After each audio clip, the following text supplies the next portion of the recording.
Welcome back to my channel. So आज हम लोग केमिस्ट्री पेपर आईसीएसई क्लास 10 का 2025 सेक्शन ए सॉल्व करेंगे which is of 40 marks. So let's get started. So question number 1, which gas decolorizes potassium permanganate solution? So over here all the four options are given as a gases. So over here we need to select कौन सा gas जो है वो decolorize करेगा potassium permanganate को. So as you can see sulphur dioxide actually act as a reducing agent जो decolorize करता है पोटेशियम परमैंगनेट को. And what do you mean by reducing agent? Reducing agent are those agent which reduces others while oxidize itself. ठीक है, सो खुद को oxidise कर लेता है and reduce others. Next question. So the correct option is sulphur dioxide. Which formula represent a saturated hydrocarbon? So first thing, saturated hydrocarbon का मतलब होता है एल्केन ग्रुप और एल्केन का फॉर्मूला होता है CnH2n+2. So if you see from any other options this represent as the same as alkane formula. So the correct answer is C5H12. So if you want to see, you can see from here C5H2 multiply by 5 plus 2. So C5H10 plus 2 which gives me 12. Okay, so the correct answer is B. The metal whose oxide can be reduced by common reducing agent. So हमें यहाँ पे जानकारी दी है कि metal and oxide है which is a metallic oxide. Okay. And can be reduced by common reducing agent. So if you would see sodium, aluminium, potassium, all these are reactive metals और ये use होता है electrolysis में. And this is also a case where all the metallic oxide for this part are highly stable. अगर हम copper की बात करें, so copper oxide is a reducing agent which can be reduced to carbon or by hydrogen. So correct option is copper. Next question. Fourth, an organic compound has a vapor density of 22. So अभी हमें कभी भी अगर vapor density मिलता है and if they're asking us the molecular formula of the compound is, so पहले हम molecular weight means molecular mass का formula लिखेंगे which is 2 multiply by VD. VD stands for vapor density. So यहाँ पे vapor density हमें 22 दी है, ठीक है. सो 2 से 22 मल्टीप्लाई करेंगे, so we are going to get 44. So now with 44 we have to check from these alkane group कि हमें कौन सा मैच कर रहा है 44. So I have done it for you. तो अगर मैं C3H8 लेती हूँ, so my final answer will be 48. Okay, so the correct option is D. In the reaction given below sulphuric acid act as A. So now over here if you would see sulfuric acid के बारे में पूछा है हमें, but we can see easily from here कि sulphur से sulphur dioxide बन रहा है which there is a addition of oxygen. So who is doing it? Sulfuric acid. So ये एक ऑक्सीडाइजिंग एजेंट जैसा काम कर रहा है, जबकि क्या हो रहा है कि सल्फर से वो सल्फर डाइऑक्साइड फॉर्म हो रहा है. There is an addition of oxygen. Who is doing it? Because of the sulfuric acid. Next question. Assertion में दिया है the tendency of losing electrons increases down the group. Yes, as we go down the group from the nucleus to the electron, the outermost shell, electrons आगे जैसे ही हम बढ़ते हैं down the group, electrons are more far apart from the nucleus. So what happens is electrons can easily lose and they have a higher tendency to lose the electron and which makes them highly reactive. So यहाँ पे दिया है the most reactive metal is placed at the top. No, as I told you, as we go down the group, जो सबसे bottom वाला रहेगा वो highly reactive होगा. क्यों? Because वो nucleus से दूर है. The electrons are actually far apart from the nucleus. So that's the reason electrons can easily be loose from the atom. So A is correct, but R is false. The ore that can be concentrated by using magnetic separation, तो वो haematite होता है. ये ore of iron रहता है which can be concentrated by magnetic separation. So the next question is the diagram given below shows the bonding in the covalent molecule AB2. So यहाँ पे अगर हम बात करेंगे A and B, so A का हमें दिया है विच इज क्रॉस में एंड B का दिया है हमें डॉट में. Alright, so let's check out. So first हम A देखेंगे. A में कितने आउटरमोस्ट शेल इलेक्ट्रॉन्स है विच इज 1 2 3 4 5 and 6. सो यहाँ पे हमारा 6 ही एक ऑप्शन बच जाता है, डायरेक्टली हमें मिल जाता है, but still we will recheck with the B as well.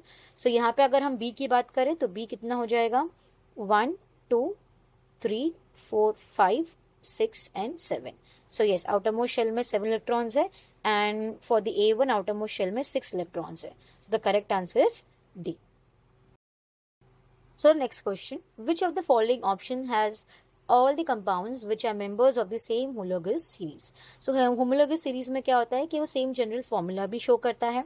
So over here if you would see, all these homologous series is actually representing the alkane group, which is CnH2n plus 2. So the correct answer is A. In the contact process, SO3 gas is not directly dissolved in water to obtain sulfuric acid, which is correct. ये directly dissolved नहीं होता है. Dense fog or misty droplets of sulfuric acid are formed, which is difficult to condense. Yes, this is also correct. So both assertion and reason are correct. So over here, the answer is A. Now next question. Given below are 4 ions. Identify the pair of ions which have same electronic configuration, which is also called as isoelectronic. So let's check out कि ये same electronic configuration show कर रहा है कि नहीं. So now Cl की हम बात करेंगे तो Cl का outermost इलेक्ट्रॉन होता है 2,8,7, बट इसने एक गेन किया है, दिस इज 1 माइनस, तो एक गेन किया है, सो इसका हो जाएगा 2,8,8. लिथियम का होता है atomic number 3 which is going to be 2,1, but it has lost the electron, 1 electron lose हुआ है, सो इसीलिए हमें सिर्फ 2 लिखना है. Al3 प्लस इलेक्ट्रॉनिक कॉन्फ़िगरेशन होता है 13, so that's going to be 2,8,3, but it's going to be 2,8. Next one is K plus का होता है 19, सो 19 का क्या हो जाएगा 2,8,8,1, बट हम 1 नहीं लिखेंगे क्योंकि ये इलेक्ट्रॉन लॉस्ट हुआ है. सो यहाँ पे कौन सा सिमिलर हो रहा है K plus and Cl minus, which is correct. Next question, which pair of reactants can be best use to produce lead sulphate. So first thing हमें ये पता होना चाहिए कि लेड सल्फेट सोल्यूबल होता है कि इनसोल्यूबल होता है. सो it is actually insoluble compound, और ये होता है कौन सा मेथड पे best, which is a precipitation method. Precipitation method में हमेशा हमें दो जो सॉल्ट्स रहते हैं वो हमेशा सोल्यूबल रहते हैं. So from here we have to identify which one is soluble salts. So sodium sulphate and lead nitrate both are soluble salt. तो best option will be C. Next question, aqueous copper 2 sulfate is electrolyzed using copper electrodes. So यहाँ पे मैंने copper electrodes बना दिया है positive and negative. Which statement about the electrolysis is not correct? So first thing हमें ये याद रखना है कि यहाँ पे एक ट्रिक याद रखो कि हमें अगर पता करना है कि हमें कौन सा एनोड पॉजिटिव होता है कि नेगेटिव होता है. So there is a trick to remember which is panic word. Positive is anode, so ये हो जाएगा anode. So I write your anode, ठीक है, and negative is cathode, so I write your cathode. Also अगर हमें find out करना है कि एनोड में अगर वो ऑक्सीडेशन हो रहा है कि रिडक्शन हो रहा है, so there is also a trick जहाँ पे हम यूज कर सकते हैं एनऑक्स. एनऑक्स मीन्स एनोड पे ऑक्सीडेशन हो रहा है, and red cat which means reduction हो रहा है कैथोड पे.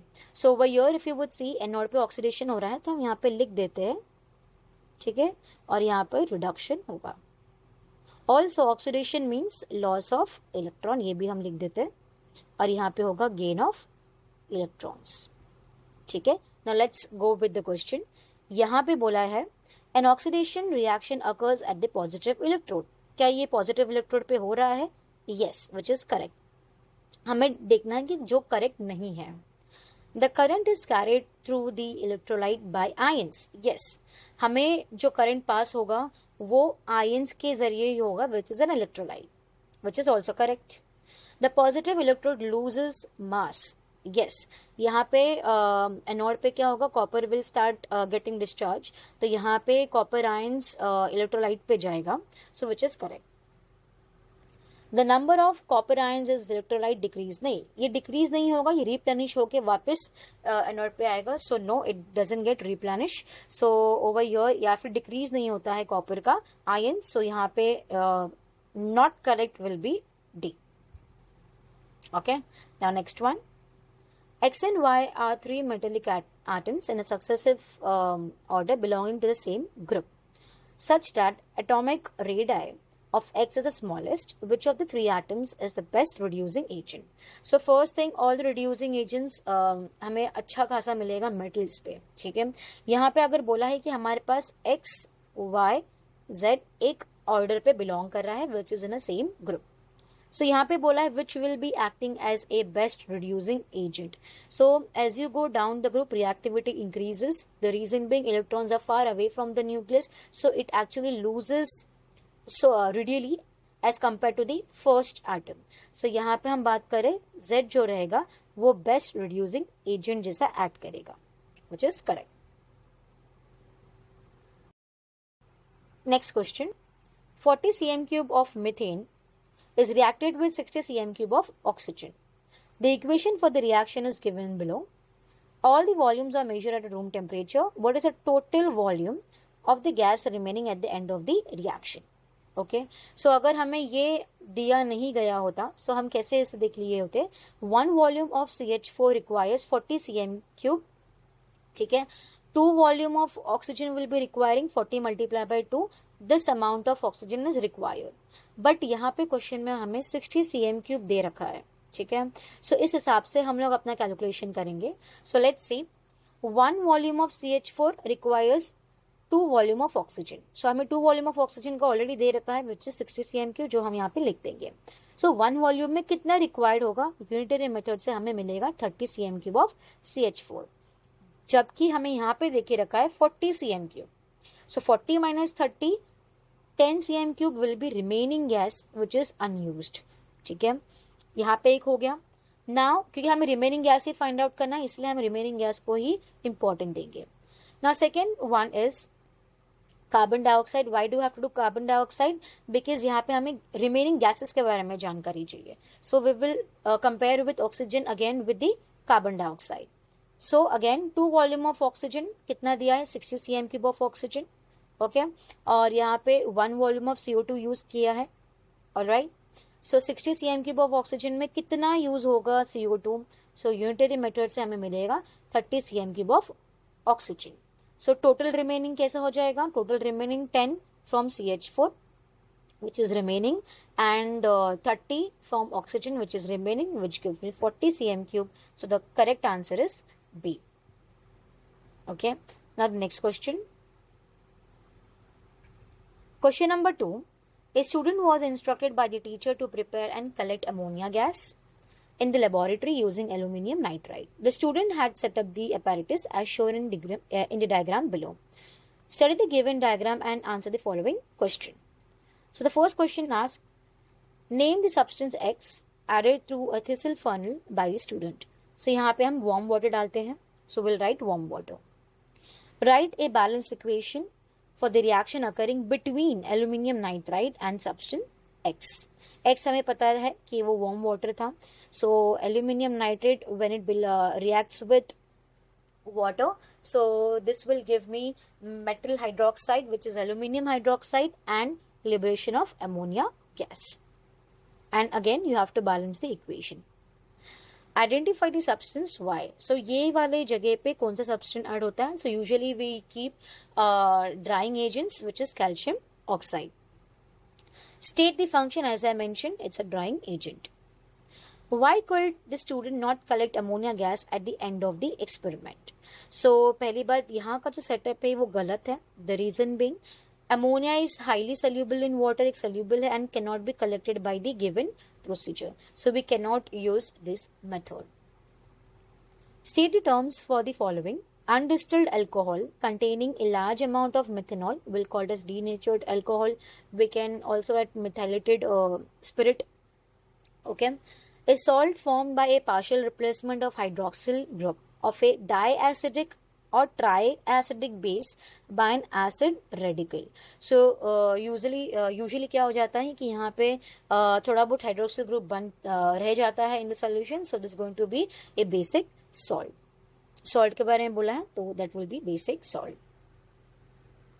Organic compounds having a same molecular formula but different structural formula, it was very easy, it's known as isomers. Now the next one, the tendency of an atom to attract the shared pair of electrons towards itself which combine in a compound which is called as electronegativity. क्योंकि यहाँ पे क्या हो जाता है कि हम लोग शेयर्ड पेयर ऑफ इलेक्ट्रॉन जो पुल करेगा towards itself by any atom that is called as electronegativity. The type of covalent bond in which the electrons are shared unequally between the combining atoms. So this is called nothing but polar covalent bond, जैसे कि HCl, H2O and ammonia. जैसे कि हम HCl की बात करेंगे तो ज़्यादा इलेक्ट्रोनेगेटिव पुल किसका होगा, क्लोरीन का होगा as compare to hydrogen. If I talk about oxygen with water तो ऑक्सीजन का पुल ज़्यादा होगा as compare to hydrogen. Ammonia की बात करेंगे, again ammonia is highly electronegative as compare to hydrogen. So इसकी अनइक्वल डिस्ट्रीब्यूशन होती है and hence it's called as polar covalent bond. Complete the following sentences by choosing the correct words from the brackets. Solution form a colored precipitate with ammonium hydroxide which is soluble in excess of ammonia hydroxide. So it's quite obvious copper nitrate होगा because copper nitrate will produce copper hydroxide और ये dissolve होता है when you are adding excess of ammonia hydroxide. ठीक है, lab test में किया होगा. Zinc blend is converted to zinc oxide by roasting. Calcination roasting में use होता है. Conducts electricity by the movements of ions.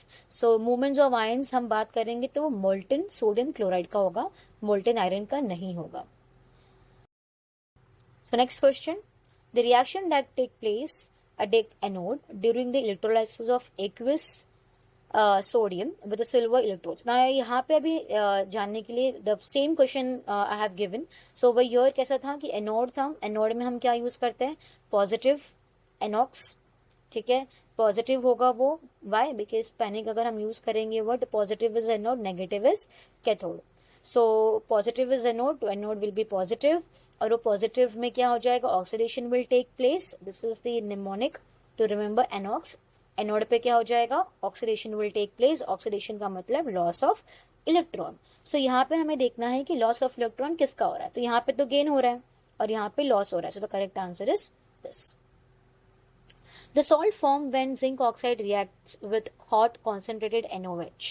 So अगर हम इसकी बात करेंगे when salt formed when zinc oxide. So zinc oxide is a metallic oxide reacting with sodium hydroxide which gives me sodium zincate plus hydrogen gas release. So if you would see here, zinc oxide act as an amphoteric in nature. So it will act with acid also and act with base also. तो ये base के साथ react कर रहा है and which I can get as sodium zincate is the answer, not zinc hydroxide. Next question, match the column A and B. So all the questions are very easy from here. So if you have known about all the process, so you will get the answer directly. So N2 ये तो ammonia process हो गया. So it is Haber process. Haber process में हम लोग क्या use करते हैं, हम यूज करते हैं iron as a catalyst. This is oxidising the ammonia. That means यहाँ पे ऑक्सीडेशन ऑफ अमोनिया एक्ट कर रहा है और हम कैटलिस्ट के लिए हम यहाँ पे यूज करते हैं platinum. Sulphur dioxide, again you are dealing with oxygen. यहाँ पे ये कॉन्टैक्ट प्रोसेस बताएगा. Over here we use as catalyst as vanadium pentoxide. Now यहाँ पे हो रहा है hydrogenation. Okay, hydrogenation of alkane. So यहाँ पे हम यूज करेंगे निकल. यहाँ पे कॉपर सल्फेट 5H2O हो रहा है, कॉपर सल्फेट. ना डिहाइड्रेशन हो रहा है यहाँ पे. सो डिहाइड्रेशन में यूजुअली हम कैटलिस्ट यूज नहीं करते हैं but in few cases we use concentrated sulphuric acid. Next question, draw the structural diagram for the following organic compound. So it's actually very easy. So let's get started. So यहाँ पे हमें देखना है कि हमारा पेरेंट ग्रुप क्या है, propene है. Propene means alkene group. ये एक एल्कीन ग्रुप होगा which will be having double bonded. Propene का मतलब 3 कार्बन आटम. ओके, सो ये 3 कार्बन आटम से बना है. So will make 3 carbon atom 1 2 and 3। Second पे हमारा है 2 मिथाइल ग्रुप, सो हम यहाँ पे 2 मिथाइल ग्रुप लगा देंगे, ठीक है। और प्रोपीन है, सो हम डबल बॉन्ड लगा देंगे, and the remaining 1 will be of hydrogen. So let's see, first complete all the bond for the carbon. For this carbon, if I am taking this carbon, so I am taking 1 2 3 and 4। इसका ये बचा। For this carbon 1 2 3 4 all the bonds have been there, so हमें यहाँ पे H नहीं लगाना, which is incorrect. Next one, for this carbon there will be 3 hydrogen attached. So यहाँ पे हम complete कर देंगे अपना diagram. Okay. Now next one is butanol, which is the aldehyde group. ठीक है, और ये aldehyde group में हमारा आता है CHO group. So let's see how we can prepare CHO. So यहाँ पे butanol है means 4 carbon atom. So let's make 4 carbon atom, 1 2 3 and 4. और यहाँ पे हमारा एल्डिहाइड ग्रुप लग जाएगा। This belongs to aldehyde group, ठीक है। यहाँ पे कोई सब्स्टिट्यूएंट अटैच नहीं है, सो यहाँ पे हम कंप्लीट करेंगे अपना कार्बन वैलेंसी। ओके, हाइड्रोजन लगा देना। I'll write. So everywhere you will get hydrogen. Give IUPAC name for the following organic compounds. So ये बहुत ज़्यादा easy है. So let's see. First, whatever you will get the carbon, first start counting the carbon numbers. So carbon numbers कितने होंगे यहाँ पे? So यहाँ पे आप देखोगे 1 and 2. 2 carbon atom. But first carbon atom में हमारा substituent attach है क्लोरीन. ओके, सो क्लोरीन का क्लोरीन मत लिखना, क्लोरीन का क्लोरो हो जाएगा, ठीक है। सो ओवर हियर यहाँ पे हम देखेंगे मिथेन। अच्छा, यहाँ पे कितने कार्बन है? दिस इज 2 कार्बन आइटम, सो ये एथ हो जाएगा, ये हो जाएगा हमारा एथ, ओके। या फिर हम इसे यहाँ पे भी देख सकते हैं कि यहाँ पे कोई डबल बॉन्ड्स है, नहीं है, तो ये एल्केन ग्रुप होगा, सो ये इथेन में चला जाएगा, ओके। सो लेट्स सी। सो यहाँ पे उसके पहले इथेन से लिखने से पहले हमें सब्स्टिट्यूट अटैच करना पड़ता है। सो फर्स्ट कार्बन आइटम में हमारे पास 2 क्लोरीन है, सो एंड सेकेंड में भी 2 क्लोरीन है, सो दिस विल बी 1,1.